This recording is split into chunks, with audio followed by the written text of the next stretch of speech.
Nicole Papiano, and welcome to Learning Pro Intros. I'm here today with Paul Wilson. Paul, can you tell everybody a little bit more about who you are and what you do? Sure. My name's Paul Wilson, as Nicole said, and I've been a freelance e-learning instructional designer developer for, I guess it's been for about 5 or 6 years, but I've been an instructional designer for probably about 15 years. But the last 5 years or so, I decided to do it on my own, take it from my home office, and to help promote my business, I've started making YouTube videos, and I guess I've sort of become well known for that. So you can check out my YouTube videos at youtube.com/Paul Wilson Learning, and they generally focus on Adobe Captivate. Yes, and I've used Paul's video tutorials personally, so I can vouch for them. They are great, and you should definitely go check them out if you have any questions about Captivate or just want to sort of get in there and start playing around. He's a great go-to guide. Thank you. You're welcome. So, instructional design, e-learning, that can mean a lot of different things to a lot of different people. Is there something you would say is your niche or just something you really enjoy doing within that space? Well, the interesting thing when I started making YouTube tutorials when I first went freelance, the reason I did it was to let potential clients know that I was capable of using Adobe Captivate. So it was a way of demonstrating or advertising my freelance business, if you will. And along the way, I started getting a lot of questions like, how do you do this? Where do I find this feature? And so on. And I realized at one point that that was an opportunity. I ignored it at first. I thought, oh, these people should leave me alone while I'm trying to run my business here. But then I realized that there was an opportunity there. And I used to be paulwilsonlearning.com. And then I became captivateteacher.com, which is my website where you can find me. And in addition to designing and developing e-learning, I also teach one-on-one. So people who are looking for one-on-one tutorials or teaching on Adobe Captivate, you can purchase hours of my time, and I'm very similar to just how Nicole and I are talking right now. Do the same sort of thing, share our screens, and take you through those sorts of tutorials. But I've always been the technical guy, even when I wasn't freelance, when I worked for a few different companies before going out on my own. I was the guy who figured stuff out. So if you have an interesting challenge, you're trying to figure out how to do something with Adobe Captivate, I can probably help you out. Awesome. So, I know you've been in the industry, you said, for about 15 years. Did you know that was what you wanted to do? What was your path to instructional design like? Totally not. I am, to borrow the title of Cami Bean's book, I am the accidental instructional designer. I started off as a subject matter expert. My previous career was in retail store management. And so I was brought into the training team to teach would-be store managers, how to do their profit and loss statements, or how to schedule their employees, or how to do inventory management and stuff like that. And along the way, it was not busy enough of a job to warrant full-time work, so they would give me these little tasks to do with virtual classrooms, teaching the products that we sold, but also dabbling a little bit in e-learning. And one day someone just handed me Adobe Captivate 2.0 or something like that and said, go to it. And, I was, again, that guy on the team who figured stuff out, so eventually they called me the guru. And I guess that meant that I knew something about the software. So, but yeah, it was not my regular career path. I didn't even know what an instructional designer was until I'd been hired as one. So, but I looked at the job description and I thought, these are all the things, when I was in retail store management, these are all the things that I love to do. I love teaching my staff. I loved educating customers about our product. All the things that I enjoyed about the job that I used to have without all the stuff I didn't like about the old job. So originally it was just filling in for someone on a maternity leave, but my Hmm. manager at the time decided to keep me after the 12 months was done. So it worked out well, and I've loved it, and I can't believe that they paid me to do that job for as long as they did, and I can't believe I get to do it now today for myself. So it's really been great. That's such a wonderful story. And I think so many of us, myself included, just kind of fall into the path and then we realize it's such an awesome place to be that Yeah. we want to stay there. Yeah, But what in high about, school, I wasn't like, oh, gee, I can't wait to graduate so I can go off and be an instructional designer. I'd be That's very something people impressed. typically say. And what about the transition to freelance? What made you want to make that jump? So a lot of the work I was doing with the several companies that I did work for, every time a company wanted to save expenses, unfortunately, the learning and development department was usually the first to feel the effects of that. In the last place I worked, I was constantly in these term employment situations, almost contracts anyway. So I thought, when the final date came with that, we left on good terms, and they became my actually one of my best customers early on. I just decided it made more sense to just run my own shop, as it were. Pick my own hours, do my own thing. It's a little bit nerve wracking at first, but after a couple of years and building that reputation, which is part of what the YouTube channel was for, it's become easier as time has gone on. But I just didn't really want to. For me, I live about an hour north of Toronto. I didn't want to drive to Toronto every day Oh, yeah, that's for quite a work. commute. This is my home office, so I get to enjoy my time at home as well. So it's a real nice work-life balance. Sounds great.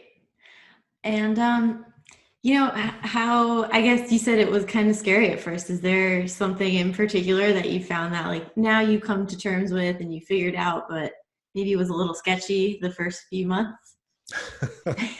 Well, yeah. So my advice to anyone who decides to make that leap, I was fortunate because I knew the end of my contract at my last workplace was coming up, and I knew about 3 months in advance. So I had time to put aside, some finances to cover that, buy myself some equipment like a new laptop and all that good stuff.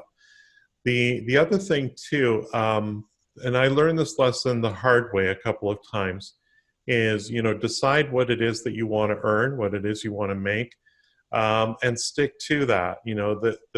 The temptation may be early on to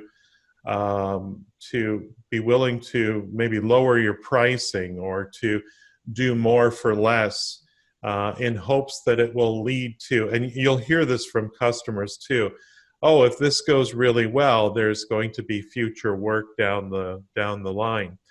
I don't tend to trust that anymore because I've been down that path where I've done jobs for less money. They've taken far longer than perhaps I thought they would, and of course, eventually you're not working for very much money at all. And then again, that promise of future work.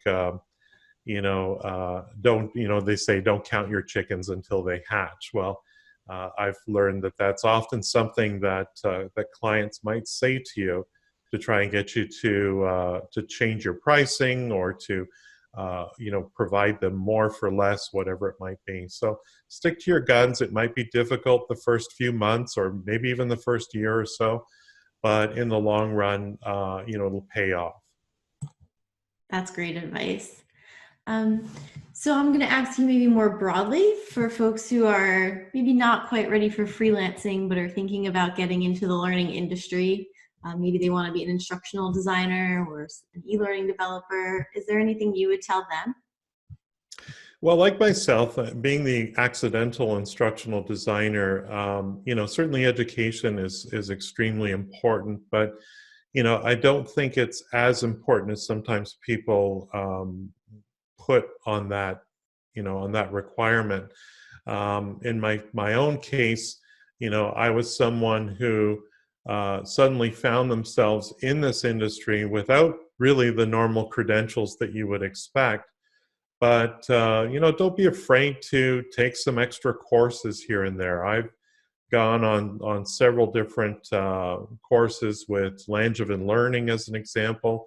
They're, I think, one of the largest train the trainer organizations out there. I also went to my local community college and took a teaching and training adults certification. And here in Canada, we have the Institute for Performance and Learning, which is very similar to the ATD in the United States. Worthwhile going and get your certification. It's something I found a lot of hiring managers were looking for. That was a question that came up in interviews. Are you certified? So it's worth taking the time to get those certifications, even if you don't have the fancy degree that you would typically expect with someone in this industry. Some of those certifications can really help. Yeah, it makes a lot of sense. Do you have a favorite course you took? Well, the CTDP, that's the certification that I took. It was less of a course, but more about proving competencies within the industry. So that was actually really enjoyable because what I got to do was submit samples of a very specific project that I'd worked on. And it was a project that I was particularly proud of, where not only was I the instructional designer, but I also got to sort of project manage the whole thing. So the fact that it was very successful, this was for when I worked at the Greater Toronto Airports Authority, and this project really touched not only the 1,000 or so airport employees that work there, but the 40,000 employees beyond that particular group as well, and who knows how many millions of passengers. So I'm very proud of that because, of course, it was able to, first of all, demonstrate that I had the competencies to be a certified learning professional, but also proud of the work that I did as an instructional designer. It really did have an impact. So I was glad to use that as my certification. And of course, then I wrote the test and got certified. So that part I'm proud of as well. So sounds like they followed some good instructional design principles themselves, made it extra relevant yeah. and let you show off your best work, which is pretty neat. So we're kind of coming to the end of my questions here, but is there anything else you'd want to tell folks at home before we sign off? Well, maybe one piece of advice I could add just at the tail end of all this is, and you kind of touched on it a bit there, Nicole, is making training speak to your audience is so important, and that's something I really try to do with all of my learning. I always try to bring it home. Like, it's not just about, let's say, safety training, for example. It's about your safety and how that affects your family, your friends, anyone who might be, coming into contact with you at work. So giving the what's in it for me. Every time I design training, I try to get that with them, as we sometimes call it. What's in it for me? So often when I'm working for a company, they provide me the reason for training, but I try to convert that into what's the reason that you should be taking this training? Why is this training important to you? So when you're designing your training, whether it be e-learning or classroom training, always try to find why this course is important, not for the company that you're working for, not for the company that the learners are working for, but instead for the learners themselves, so that they get that buy-in and they really become engaged in the learning itself. Yes, definitely. That's I mean, and you know it's common. It's told to everyone in our industry, but it still gets left out sometimes, especially when you have client pressure with their legal teams Sure. and things like that. Yeah, for So sure. it's a great reminder. So yes, what's in it for me? If you do nothing Hmm. else as an instructional designer, remember that question. Absolutely.